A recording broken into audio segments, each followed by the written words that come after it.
n'a jamais rêvé d'avoir sa propre borne d'arcade chez soi? Surtout ces dernières années, avec l'avènement du rétro gaming, c'est une chance inouïe de découvrir tous les classiques du jeu vidéo dans les mêmes conditions de l'époque. Cet objet des années 80 est devenu un véritable objet décoratif et un moyen d'animer ses soirées entre amis. Même que depuis quelques temps, on commence à voir en magasin des bornes d'arcade fabriquées en série. Mais ce n'est pas ce dont je vais te parler aujourd'hui. Je vais plutôt te montrer comment j'ai créé ma borne étape par étape, en espérant pouvoir t'aider dans ton projet ou juste te donner des idées. Alors, avant de commencer à sortir les outils, il nous faut déjà des plans. Je vous conseille de faire comme moi et de prendre des plans déjà existants. À moins que vous vouliez créer une forme originale, et dans ce cas-là, il faudra apprendre à manier un logiciel de conception de plans ou de vous débrouiller avec Illustrator. Je vous mets en description un lien vers le site où j'ai pris les plans. Un travail réalisé par Raphaël Poussy, un passionné qui a partagé énormément d'infos utiles. Ensuite, ne reste plus que l'habillage de la borne que j'ai réalisé avec Photoshop. Je vous déconseille fortement d'utiliser un logiciel non vectorisé comme GIMP par exemple, parce qu'à la fin il va falloir exporter votre travail en très grand format. Pour rappel, une borne, ça fait 1,70 m de haut en moyenne. Donc si vous ne voulez pas que votre sticker arrive totalement pixelisé, faut anticiper ça. J'ai décidé de mettre un maximum de références sur ma borne d'arcade, que ce soit de l'univers des jeux de consoles de salon ou de l'arcade. C'est ça aussi l'avantage de créer sa borne soi-même, c'est de pouvoir la personnaliser à ses goûts.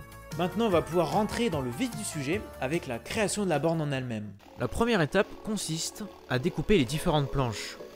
Ici on s'occupe des planches de MDF, en fait c'est du bois aggloméré, la poussière de bois collée entre elles. C'est un bois qui n'est pas forcément solide mais qui a au moins l'avantage d'être léger et qui va servir aux différents endroits où il n'y a pas besoin d'avoir une certaine solidité.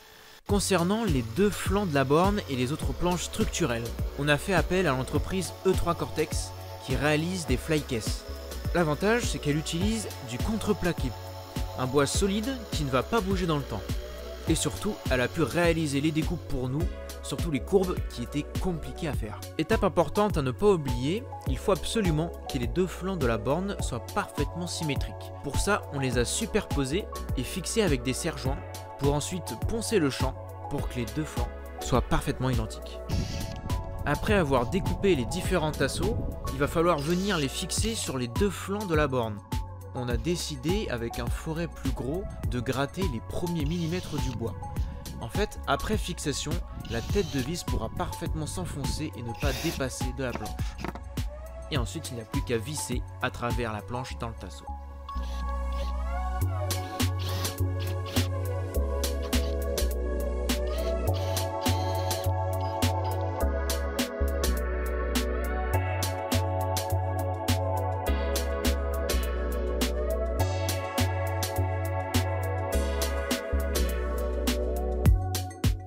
On attaque après l'assemblage de la borne. Vous pouvez en plus utiliser un forêt plus fin pour réaliser un pré-perçage pour éviter que le bois éclate quand vous allez visser votre vis d'un plus gros diamètre.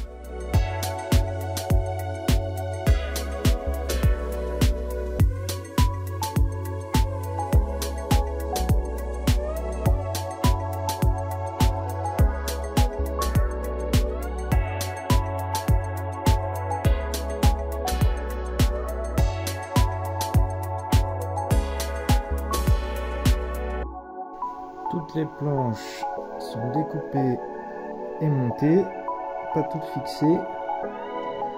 Il y a encore de la bricole à faire à l'intérieur.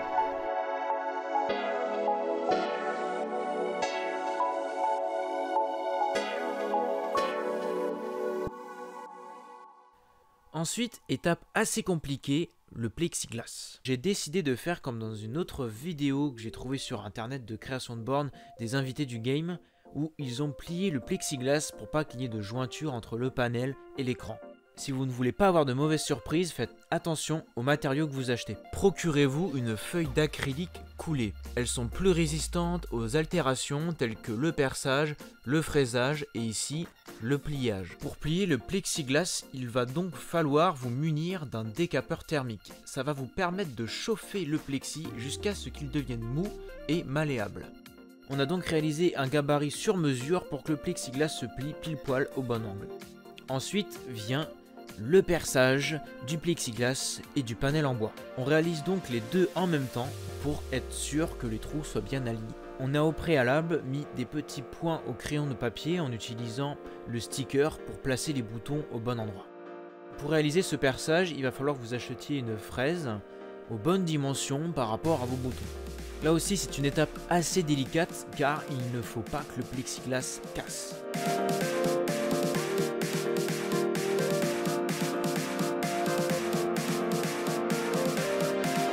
Malheureusement, on a eu une petite cassure entre deux boutons. Ensuite, on passe à la peinture. On a utilisé de la peinture à bombe pour qu'il y ait un rendu un petit peu plus professionnel.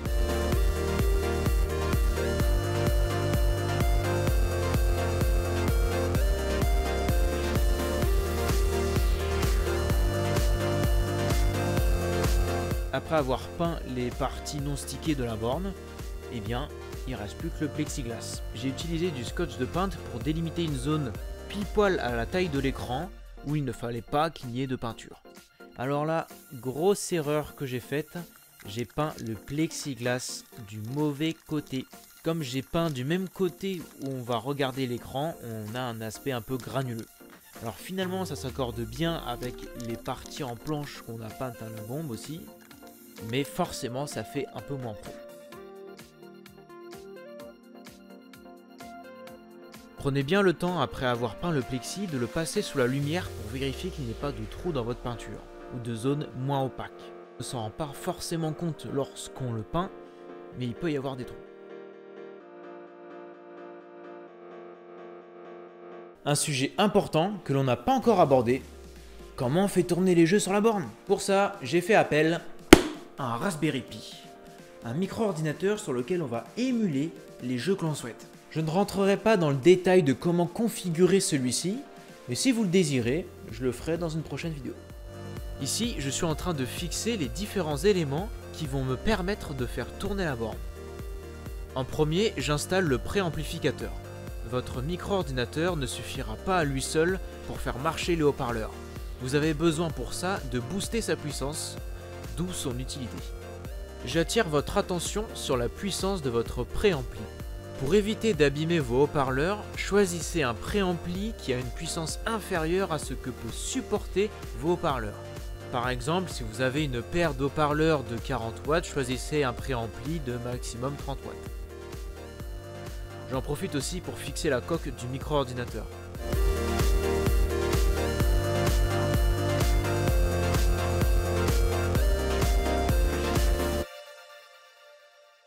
Et troisième et dernier élément, le bornier.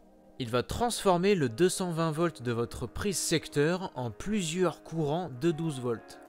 Je vais donc pouvoir y brancher la petite LED du monnayeur et les deux bandes LED du marquis.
Maintenant, on va commencer à coller les stickers, notamment celui des boutons qui va être assez délicat. Ce qui va être important dans cette étape, c'est de bien placer le centre des ronds sur le trou que vous avez prépercé dans votre panel. Pour ça, avec un tournevis, on a fait des petites marques dans le bois. Prenez bien du temps à cette étape, sinon vous risquez d'avoir des gros décalages entre votre sticker et ce que vous avez percé. Ensuite, on peut commencer à câbler les différents boutons sur le Raspberry.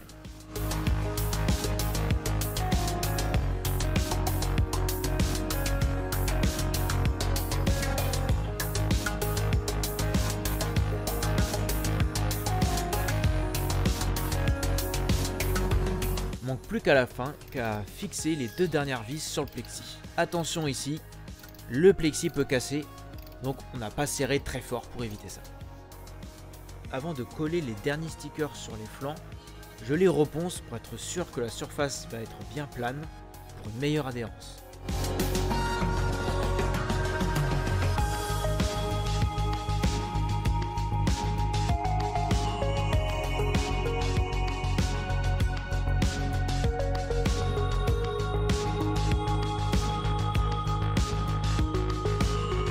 Sur Photoshop, je me suis placé quelques petits repères, ces carrés bleus que vous voyez, car comme mon fond est uni, c'est pas forcément facile de voir la délimitation du sticker.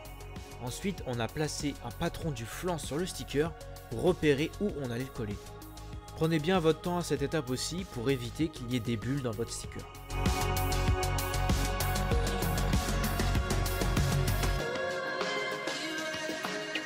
Pour info, j'ai commandé le sticker sur pixartprinting.com. J'ai voulu dans un premier temps faire ça avec un imprimeur à côté de chez moi, mais les prix sur internet étaient bien plus bas.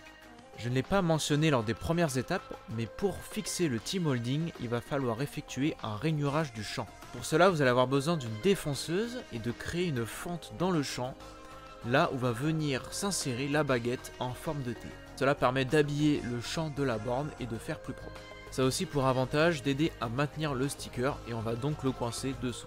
J'en profite aussi pour vous parler rapidement du monnayeur.